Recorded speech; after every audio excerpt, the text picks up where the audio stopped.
नमस्कार। प्रादेशिक समाचार के साथ में पूनम किरकेट्टा। पहले मुख्य समाचार। झारखंड के लिए राहत की खबर। प्रदेश में कोरोना के सक्रिय मामले सिर्फ 56 बचे। साप्ताहिक संक्रमण वृद्धि दर 0% हुई। राज्य में आज से कक्षा 6 से 8 तक के सभी सरकारी और निजी स्कूल खुल जाएंगे। कक्षा 5 तक अभी ऑनलाइन पढ़ाई।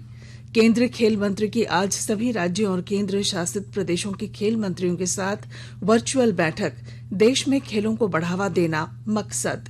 और आईपीएल में कल चेन्नई सुपर किंग्स ने मुंबई इंडियंस को 20 रनों से हराया। आज कोलकाता नाइट राइडर्स का रॉयल चैलेंजर्स बेंगलुरु से होगा मुकाबला। और अब समाचारों में आगे बढ़ने से पहले जरूरी संदेश। देश भर में 18 वर्ष से अधिक आयु के सभी लोगों के लिए सरकारी केंद्रों में निःशुल्क टीकाकरण अभियान चलाया जा रहा है। हमारे युवा श्रोताओं से अपील है कि वे कोविड रोधी टीका जरूर लगवाएं और दूसरों को भी इसके लिए प्रेरित और सहयोग करें। कोरोना महामारी के प्रति आप कोई भी लापरवाही न बरतें, क्योंकि कोरोना अब भी हमारे लिए बड़ा खतरा बना हुआ है। जब तक आवश्यक न हो घर से बाहर न निकलें और इन आसान उपायों का पालन करें। मास्क लगाएं, 2 गज की सुरक्षित दूरी बनाए रखें, बार बार हाथ धोएं और चेहरा साफ रखें। कोविड से संबंधित जानकारी और मार्गदर्शन के लिए राष्ट्रीय हेल्पलाइन काम कर रही हैं। इनके नंबर हैं 011-2397-8046 और 1075। इसके अलावा राज्य हेल्पलाइन नंबर 104 डायल कर समस्या का त्वरित समाधान लिया जा सकता है। झारखंड तेजी से कोरोना के संक्रमण से मुक्त हो रहा है। स्वास्थ्य विभाग के अनुसार राज्य में साप्ताहिक संक्रमण वृद्धि दर 0% हो गई है। एक्टिव केस की संख्या मात्र 56 है। पिछले 24 घंटों में 2 नए मरीज मिले, जबकि 20 स्वस्थ हुए हैं। झारखंड में आज से कक्षा 6 से ऊपर के सभी सरकारी और निजी स्कूल खुल जाएंगे। इससे पहले राज्य सरकार ने कक्षा 9 से 12 तक के छात्रों के लिए स्कूल और कॉलेज खोलने की अनुमति दी थी। कक्षा 6 से और इसके ऊपर के छात्र अब अनुमति जारी होने के बाद स्कूल परिसर में ऑफलाइन कक्षाओं में भाग लेंगे। स्कूलों को कोविड दिशा निर्देशों का पालन करने के लिए कहा गया है, जबकि सभी स्कूल कर्मचारियों का टीकाकरण अनिवार्य कर दिया गया है। इस बीच कक्षा 5 तक की स्कूली शिक्षा केवल ऑनलाइन मोड में आयोजित की जाएगी। केंद्र सरकार कोविड महामारी के दौरान लोगों की सुविधा के लिए बनाई गई राष्ट्रीय स्तर की हेल्पलाइन नंबर के बारे में लोगों को जागरूक कर रही है। विभिन्न हेल्पलाइन नंबर इस प्रकार हैं। कोविड संबंधी सवालों के जवाब देने के लिए स्वास्थ्य और परिवार कल्याण मंत्रालय की हेल्पलाइन 1075, राज्य हेल्पलाइन 104, महिला और बाल विकास मंत्रालय की चाइल्ड हेल्पलाइन 1098, वरिष्ठ नागरिकों के लिए हेल्पलाइन 14567, मनोवैज्ञानिक सहायता के लिए राष्ट्रीय मानसिक स्वास्थ्य और तंत्रिका विज्ञान संस्थान निम्हांस का नंबर है 080461100007। आयुष कोविड परामर्श के लिए नंबर है 14443 और my gov WhatsApp help desk number है 9013151515। धनबाद आईआईटी आईएसएम में आज से छात्रों का आना शुरू हो जाएगा। पीएचडी छात्रों के बाद अब बीटेक, एमटेक, एमबीए अंतिम वर्ष के छात्रों को कैंपस बुलाया जा रहा है। छात्रों के कैंपस आने से पूर्व संस्थान की ओर से इसकी तैयारी पूरी कर ली गई है। छात्रों को मेल पर एसओपी भेज दी गई है। कैंपस आने के बाद छात्रों को 1 सप्ताह क्वारंटीन में रहना होगा। कोविड का एक भी टीका नहीं लेने वाले छात्रों के प्रवेश पर रोक लगा दी गई है। धनबाद जिले के शहरी क्षेत्र में आज से तय रूटों पर निर्धारित ऑटो ही चलेंगे। इसके लिए कल परिवहन विभाग की ओर से ऑटो संचालकों को रूट पास और क्यूआर कोड दिए गए। परिवहन विभाग की ओर से कल 667 यात्री ऑटो को निर्धारित रूट पर चलने के लिए पास दिए गए। इधर ऑटो एसोसिएशन ने शहर में चलने वाले रूट पास देने को लेकर परिवहन विभाग पर मनमानी करने का आरोप लगाया है। आजादी के 75वें स्वाधीनता दिवस समारोहों के उपलक्ष्य में आजादी का अमृत महोत्सव के अंतर्गत प्रादेशिक समाचार एकांश आकाशवाणी रांची द्वारा स्वाधीनता संग्राम और उसके गौरवशाली इतिहास पर 18 अगस्त से साप्ताहिक अमृत महोत्सव क्विज का शुभारंभ किया गया है। आजादी के 75 वर्षों का पर्व अमृत महोत्सव प्रत्येक बुधवार शाम 7 बजे प्रसारित होने वाले प्रादेशिक समाचार के दौरान पूछे गए प्रश्न का सही उत्तर देने वाले प्रथम 10 प्रतिभागियों में से लकी ड्रॉ द्वारा चुना हुआ एक प्रतिभागी इनाम का हकदार होगा। इसके लिए सुनते रहें आकाशवाणी रांची का प्रसारण।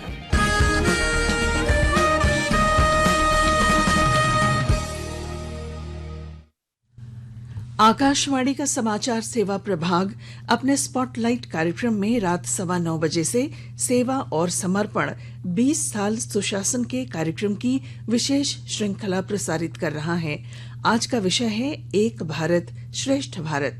इससे भारत की एकता और अखंडता को मजबूत बनाने के प्रधानमंत्री नरेंद्र मोदी के संकल्प और प्रतिबद्धता का पता चलता है। यह विशेष कार्यक्रम आज रात 9:15 बजे से FM गोल्ड चैनल और अतिरिक्त मीटरों पर सुना जा सकेगा। यह कार्यक्रम हमारी वेबसाइट newsonair.com और हमारे YouTube channel news on AIR official पर उपलब्ध रहेगा। कोरोना वायरस के बारे में जागरूकता बढ़ाने संबंधी हमारी श्रृंखला में आज रात 9:30 बजे से 10 बजे तक नई दिल्ली के अखिल भारतीय आयुर्विज्ञान संस्थान पटना के डॉक्टर संजीव कुमार श्रोताओं के प्रश्नों के उत्तर देंगे। आकाशवाणी के ताजा तरीन समाचारों के लिए आप हमारी वेबसाइट newsonair.com पर लॉग ऑन कर सकते हैं। ताजा समाचार Twitter handle @AIR news alerts और Facebook page All India Radio News पर भी उपलब्ध है। आप प्रादेशिक समाचार एकांश के Twitter handle @AIR news _Ranchi और फेसबुक इंस्टाग्राम पेज तथा YouTube channel AIR news Ranchi पर भी हमारे बुलेटिन सुन सकते हैं। प्रादेशिक समाचार आप आकाशवाणी रांची से सुन रहे हैं और अब पेश हैं कोरोना से बचाव के कुछ संदेश।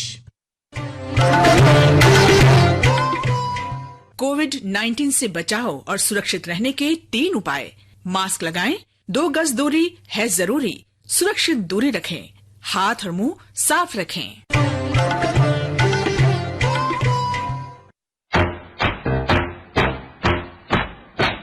चलो मिलकर एक शुरुआत करें, चलो एक फैसला आज करें, मास्क नहीं तो टोकेंगे, कोरोना को रोकेंगे, चलो एक इरादा करते हैं, चलो कुछ वादा करते हैं, मास्क नहीं तो टोकेंगे, कोरोना को रोकेंगे। भारत सरकार द्वारा जनहित में जारी। प्रादेशिक समाचार में आपका फिर स्वागत है। देश में खेलों को बढ़ावा देने के लिए युवा कार्यक्रम और खेल मंत्री अनुराग ठाकुर आज राज्यों और केंद्र शासित प्रदेशों के खेल मंत्रियों के साथ वर्चुअल बातचीत करेंगे।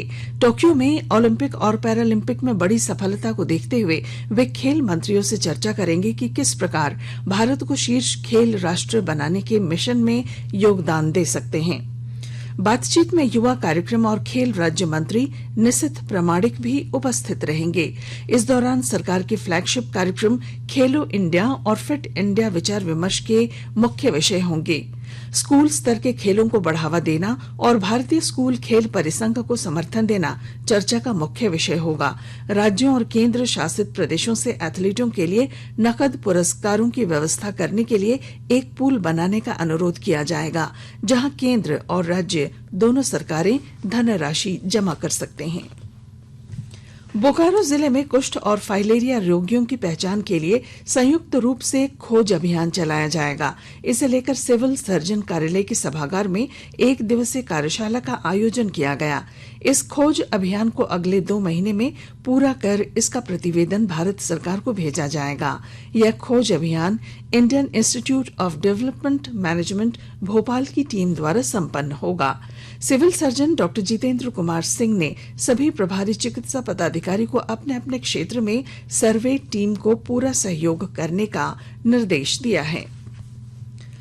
पूर्वी सिंहभूम स्थित जमशेदपुर कोऑपरेटिव लॉ कॉलेज को बार काउंसिल ऑफ इंडिया द्वारा मिली 1 साल की मान्यता की अवधि समाप्त हो जाने से विद्यार्थियों का नामांकन नहीं हो पा रहा है। अधिक जानकारी दे रहे हैं हमारे संवाददाता। जमशेदपुर कोऑपरेटिव लॉ कॉलेज को बार काउंसिल ऑफ इंडिया से मिली 1 साल की मान्यता अवधि समाप्त हो चुकी है। इस कारण यहां नामांकन प्रक्रिया शुरू नहीं हो पा रही है। काउंसिल ने शर्तों के आधार पर पिछले वर्ष कॉलेज को 120 सीटों पर नामांकन के लिए मान्यता दी थी।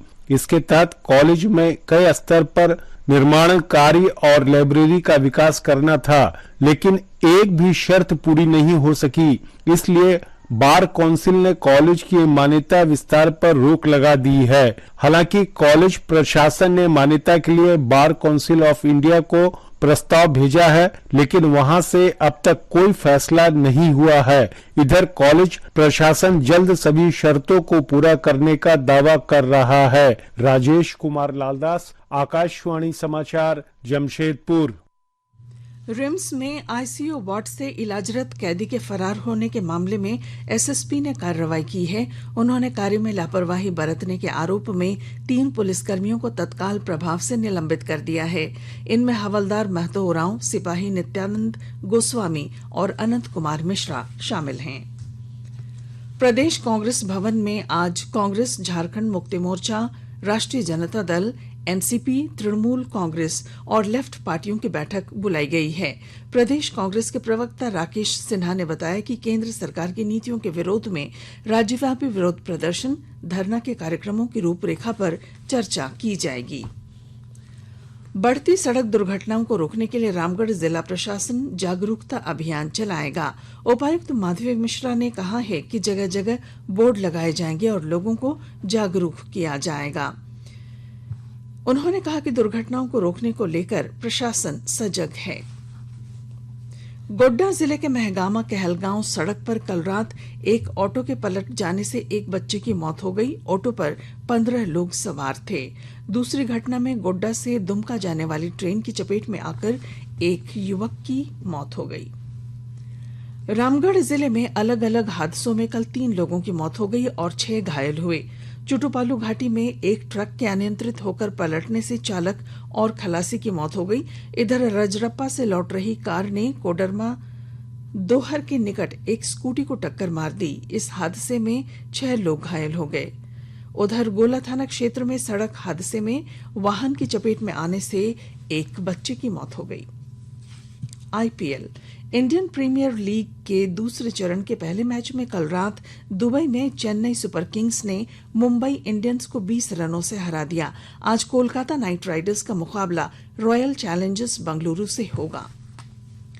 और अब अखबारों की सुर्खियां। प्रभात खबर की सुर्खी है, झारखंड में कोरोना का प्रसार थमा, 60 दिनों में बेहतर हुई स्थिति। 1200 करोड़ रुपए से होगा रिम्स का कायाकल्प, 4 नई बिल्डिंग बनेंगी।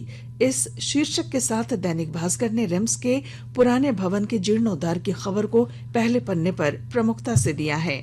चरणजीत सिंह चन्नी को पंजाब की पतवार, दैनिक हिंदुस्तान ने इसे सुर्खी बनाई है। दैनिक जागरण की सुर्खी है, कक्षा 6 से 8 के लिए आज जारी होगी गाइडलाइन। इधर हिंदुस्तान टाइम्स और द टाइम्स ऑफ इंडिया ने पंजाब में चरणजीत सिंह चन्नी के सीएम बनने की खबर को प्रमुखता दी है। और अब अंत में मुख्य समाचार। झारखंड के लिए राहत की खबर, प्रदेश में कोरोना के सक्रिय मामले सिर्फ 56 बचे, साप्ताहिक संक्रमण वृद्धि दर 0%। राज्य में आज से कक्षा 6 से 8 तक के सभी सरकारी और निजी स्कूल खुल जाएंगे। केंद्रीय खेल मंत्री की आज सभी राज्यों और केंद्र शासित प्रदेशों के खेल मंत्रियों के साथ वर्चुअल बैठक, देश में खेलों को बढ़ावा देना मकसद। और आईपीएल में कल चेन्नई सुपर किंग्स ने मुंबई इंडियंस को 20 रनों से हराया। आज कोलकाता नाइट राइडर्स का रॉयल चैलेंजर्स बेंगलुरु से होगा मुकाबला। और इसके साथ ही आकाशवाणी रांची से प्रादेशिक समाचार का ये बुलेटिन समाप्त हुआ। नमस्कार। घर में रहिए, सुरक्षित रहिए और सुनते रहिए आकाशवाणी।